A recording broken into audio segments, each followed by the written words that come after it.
Science academy 24 में आप लोग का स्वागत है। तो दोस्तों, हम लोग शिक्षक की भूमिका से कुछ मोस्ट इम्पॉर्टेंट क्वेश्चन कर रहे हैं। पहले हमने सुविधादाता से कुछ क्वेश्चन देखे थे। कल के क्लास में हम लोग सुविधादाता से एंड आप आज की जो क्लास है मार्गदर्शक और निर्देशक और परामर्शदाता से देखेंगे कुछ क्वेश्चन जो कि मोस्ट इम्पॉर्टेंट है। तो चलिए क्लास को स्टार्ट कर देते हैं और देखते हैं आज का क्लास और शुरू करते हैं। मार्गदर्शक के रूप में शिक्षक का प्रमुख कार्य क्या होता है? तो छात्रों को उनकी योग्यताओं और शक्तियों का ज्ञान कराना। अगला देखते हैं, शिक्षक छात्रों को उनकी योग्यताओं का ज्ञान क्यों कराता है? ताकि वे अपनी क्षमता के अनुसार समाज के लिए उपयोगी योगदान दे सके। तो इसका बी सही है। अगला देखते हैं, छात्रों में शारीरिक, मानसिक एवं सामाजिक प्रगति में सहायता देने का उद्देश्य क्या है? तो उन्हें अपने वातावरण के साथ संतोषजनक ढंग से समायोजित होने में सहायता देना। अगला देखते हैं, शिक्षक को छात्रों का अध्ययन किसकी ओर आकर्षित करके उन्हें प्राप्त करने के लिए प्रेरित करना चाहिए? तो लक्ष्य की ओर। अगला, सहानुभूति की सहायता से बालकों में किन स्थायी भावों का विकास किया जाना चाहिए? तो न्याय प्रियता, सत्य प्रियता और देशभक्ति। अगला, शिक्षक छात्रों को किस कार्य को समझने में सहायता देता है? तो उनकी आवश्यकताओं से संबंधित विद्यालय के प्रयोजन एवं कार्य। अगला देखते हैं, मार्गदर्शन की मनोचिकित्सा विधि में विद्यार्थी को किस बात पर विश्वास रखना चाहिए? तो वह अपनी समस्या का स्वयं समाधान करेगा। अगला देखते हैं, विद्यार्थी को परामर्श देते समय अध्यापक को क्या करना चाहिए? तो विद्यार्थी के साथ घनिष्ठता स्थापित करनी चाहिए।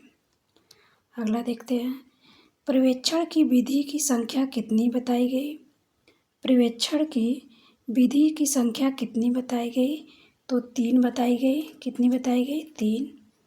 अगला, निम्न में से कौन सी पर्यवेक्षण की विधि है? तो विद्यालय का दौरा। अगला, पर्यवेक्षण की विधियों में कौन शामिल है? तो औचक दौरा। क्या? औचक दौरा शामिल है। अगला, निम्न में से कौन पर्यवेक्षण की विधि है? तो वार्षिक दौरा भी है। अगला, निर्माणात्मक मूल्यांकन क्या है? तो पढ़ाते समय विद्यार्थियों से प्रश्न पूछकर उनके अधिगम का मूल्यांकन करना, ये निर्माणात्मक मूल्यांकन है। अगला, आधारित मॉडल कितने घटक हैं? तो आधारित अध्यापन मॉडल के कितने घटक हैं? तो 3 घटक हैं। अगला, आधारित अध्यापन मॉडल का एक घटक कौन सा है? तो शिक्षण का उद्देश्य है। क्या है? तो शिक्षण का उद्देश्य। अगला, आधारित अध्यापन मॉडल में शिक्षा के उद्देश्य के साथ कौन सा घटक शामिल है? तो शिक्षण की प्रक्रिया। तो शिक्षण की प्रक्रिया। अगला, विशेष अध्यापन के लिए सबसे महत्वपूर्ण चुनौती क्या है? तो पाठ्यक्रम गतिविधियों का अध्ययन। क्या? तो पाठ्यक्रम गतिविधियों का अध्ययन।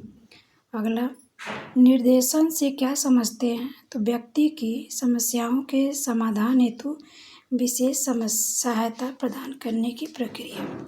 व्यक्ति की समस्याओं के समाधान हेतु विशेष सहायता प्रदान करने की प्रक्रिया। अगला, निर्देशन की एक परिभाषा किसने दी?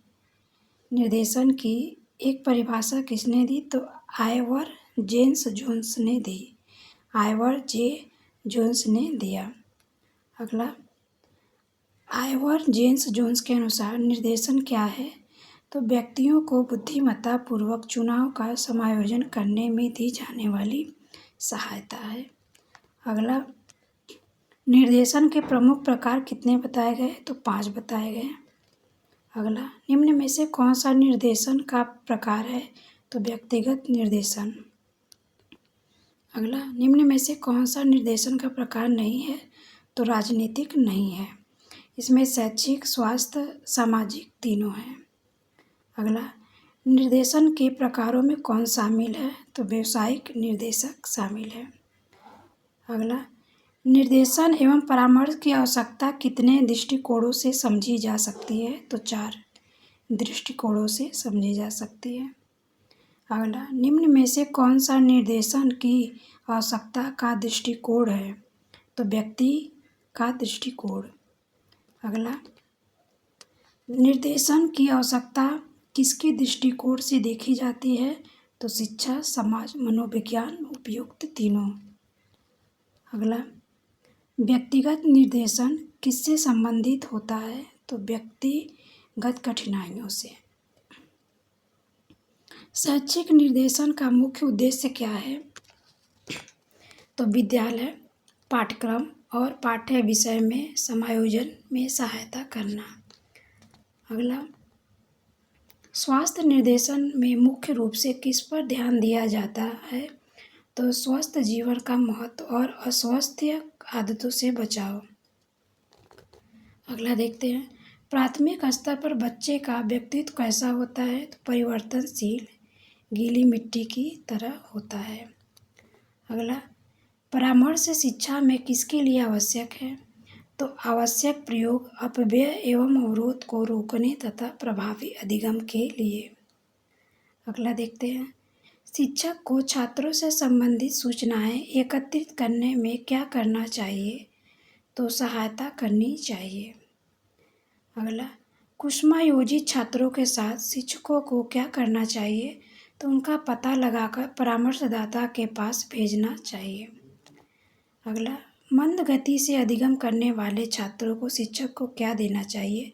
तो उचित परामर्श देना चाहिए। पाठ्य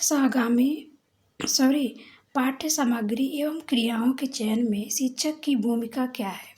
तो छात्रों की सहायता करना। अगला, संकलित आलेख पत्र तैयार करने में शिक्षक को क्या करना चाहिए? तो सहायता करनी चाहिए। अगला, शिक्षक छात्रों को किस प्रकार की सहायता दे कि वे स्वयं अपना मूल्यांकन कर सके? तो आत्म मूल्यांकन करने योग्य बनाकर। अगला, आप बाल अपराधियों के सुधार के लिए शिक्षक को क्या करना चाहिए? तो शिक्षक को परामर्श देना चाहिए।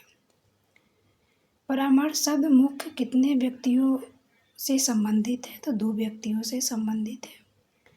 अगला, परामर्शदाता किसकी समस्या का कठिनाई को समझने का प्रयास करता है? तो परामर्श चाहने वाले व्यक्ति के। अगला, परामर्शदाता समस्या समझने के बाद क्या करता है? तो विचारों का आदान प्रदान करके समस्या के समाधान में सहायता करता है। अगला, वेबस्टर शब्द के अनुसार परामर्श क्या है? तो पूछताछ, पारस्परिक तर्क वितर्क या विचारों का पारस्परिक आदान प्रदान। अगला, रूथ स्टैंक के अनुसार परामर्श का उद्देश्य क्या है? रूथ स्टैंक के अनुसार परामर्श का उद्देश्य क्या है? तो आत्म परिचय या आत्मबोध। अगला, बर्नार्ड तथा फुलमर के अनुसार परामर्श में मुख्य रूप से क्या किया जाता है? तो व्यक्ति को समझना और उसके साथ कार्य करना। अगला, अनिर्देशात्मक परामर्श का प्रमुख व्याख्या किसे माना जाता है? तो कार्ल रोजर्स को माना जाता है। अगला, परामर्श के कितने प्रकार हैं?